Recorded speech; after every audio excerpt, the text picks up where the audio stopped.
దేశంలో ఎక్కువ మొత్తంలో పెన్షన్లు పంపిణీ చేస్తున్న ఏకైక రాష్ట్రం ఏపీ అని ఎమ్మెల్యే గల్లా మాధవి అన్నారు. గుంటూరులో పెన్షన్ పంపిణీ కార్యక్రమాల్లో ఎమ్మెల్యే మాధవి పాల్గొన్నారు. ఇంటింటికి తిరిగి వృద్ధులు, వికలాంగులకు పెన్షన్ అందజేశారు. ఏపీ అప్పుల కుప్పగా ఉన్న చంద్రబాబు సమర్థతతో పేదలకు సంక్షేమం అందిస్తున్నారని ఎమ్మెల్యే మాధవి తెలిపారు.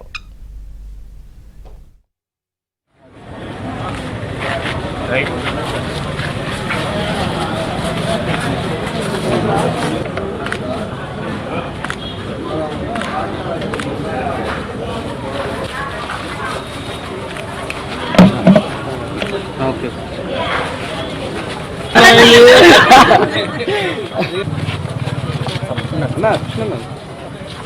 బాబు గారు